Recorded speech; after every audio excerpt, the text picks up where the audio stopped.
Hey guys, this is Sean from Ridesharing101, and this is the weekly podcast.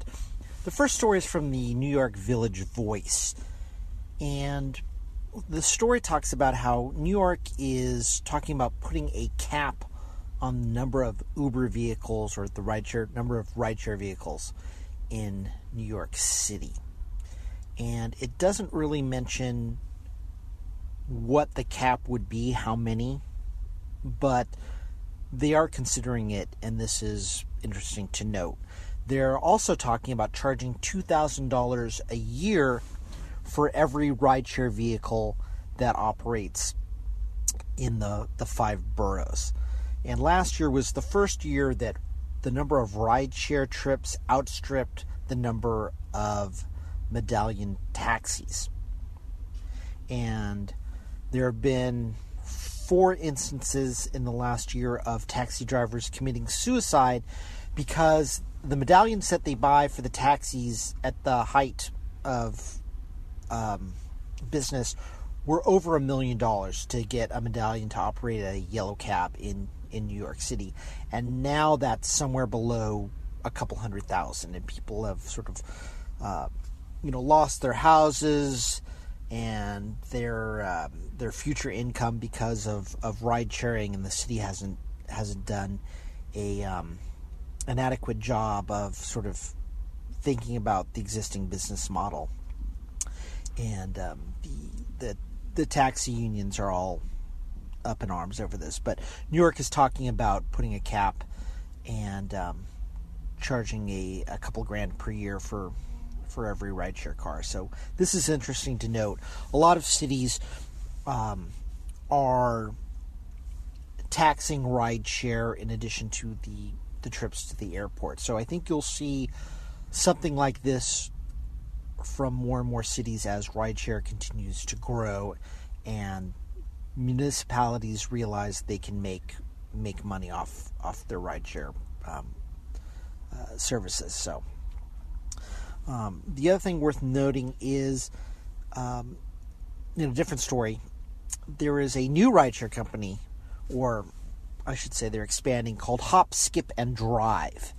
And this is a rideshare company for children. And as most of you should know, especially if you're a rideshare driver, that you're not allowed to give rides to unaccompanied minors. So anybody under 18, you are not allowed to transport in an Uber or a Lyft.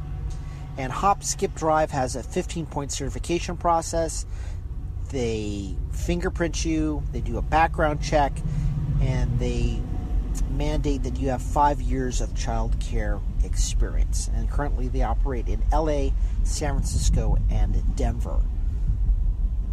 So this is another player into the market. It's another niche market, and I think you'll see them expand accordingly.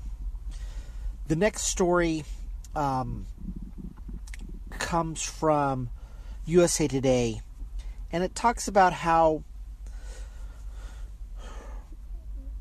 ratings are important if you're a user of rideshare, why you should basically be a good customer, and that basically your driver can rate you just like you can rate your driver.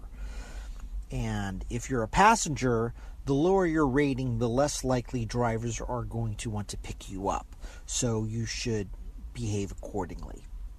And I think this is something that drivers really need to reinforce to their passengers, because as a driver, your rating is based on your last 100 fares, which you could do in a week. But if you take rideshare, you might only take 5 or 10 a week. So if you get a bad rating, it could take you a very long time to get that back to a desirable number where a driver would want to pick you up. And I think it's good for drivers to remind passengers that. And I generally just remind the passengers, hey, I give, as long as you're civil and, you behave and you don't litter and, are obnoxious, I'll give you a 5. Hopefully you give me a 5 and all is well with the world. So the word finally is starting to get out that, hey, as a passenger, really you should act accordingly, which you really shouldn't have to mention, but evidently, we do. The next story is from CNN, May 21st. CNN reported that there have been 103 drivers that have been accused of sexually assaulting passengers. And because of this, lawmakers want answers. They want to make sure that the rideshare companies are sharing this information with the other rideshare companies, that these people aren't allowed to drive more passengers, and they want to make sure that the rideshare companies are doing their job. I found it interesting that this story does not comment on the number of sexual assaults on drivers from passengers. So, while it's great that, the Congress and the Senate is all up in arms over bad things that drivers do, I'd like to see it go both ways. I'd like to see them not limit their scope of investigation just to one side. And I think this is important, and I don't know why this point gets missed, but it shouldn't. Our secondary story comes from CNBC, and they've just come out with their 2018 CNBC Disruptor List, and Uber is on the list. It made the list with some other ride-sharing companies, and I bring this up because I have a problem with this. I have a problem with a disruptor list. People, it's companies that are kind of changing the world or how things are being done. They're disrupting. And I think that that's a bad thing. Why do we celebrate people that disrupt? I'm not saying that, the status quo is great and everything, but it's like the saying, oh, here's a life hack for you. Hacking is bad. You get your bank account hacked, someone comes in and steals all your money. Someone hacks your computer, you get a virus. Yet, people talk about, a life hack. This is how to hack life. Well, no, hacking life just means what you're trying to say is here's something that will make your life easier. But hacking is bad. Being a disruptor is bad. I don't understand why we're celebrating people whom want to radicalize the world and not necessarily a good way. I mean, Uber's whole business premise is based upon it's better to ask for permission, it's better to ask for forgiveness than permission. And there have been a lot of people that celebrate that until all of a sudden lately it's like, oh, well, wait a minute. Going back to the last story, we have drivers that aren't really vetted properly and they're assaulting people. We have passengers assaulting drivers. We have drivers giving rides to unaccompanied minors. There's, a lot of things that aren't so good, and yet we're celebrating companies that don't follow the rules for not necessarily the right reasons. So I just thought that was interesting to note, and I put it out there. And the next story is from TechCrunch. Talks about how Lyft is investing $100 million to better support its drivers. It's placing money towards ways to give their drivers cheaper oil changes, basic maintenance on the car washes. and doubling the hours at hubs in 15 cities. So the idea being that they're reinvesting this money into their drivers to, support them. The question I ask is, why don't you just reinvest money in your drivers by giving them higher fares, paying them more money, and that way you wouldn't have to give them any sign-on bonuses, and you could actually make it so they have a living wage. But, what do I know? I'm just a rideshare driver. And the last story talks about how NASA and Uber will be working together to introduce their flying taxis to major cities. And there have been a couple of follow-ups to this. Futurism.com and CNN.com reported that Uber's going to initiate a flying taxi research center in France. And Futurism talks about how it's going to be a research center, and CNN talks about that the taxis will be built there. So I'm getting kind of conflicting reports, but I guess it's a research center that will build. And France is trying to invigorate their technology program, so they want to become known as a high-tech company. And my question is, with Uber being in San Francisco and Silicon Valley right down the road, with NASA being over in the East Bay from Uber, why don't they build them here in the US of A? They're a US company. Why not keep it local, or at least keep it in the same country? I really don't get this. I think it's stupid. Hey, you're in America, keep the jobs here. There's no reason to export them. I mean, Uber was originated here in the Bay Area and Silicon Valley, so I think it's silly to export this new technology over there.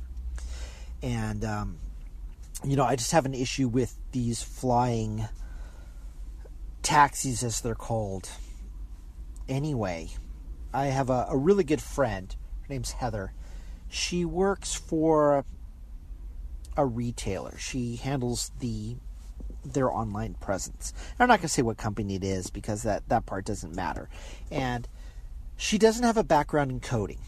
But what she does is she has a background in common sense. She's very smart. And as she says to me,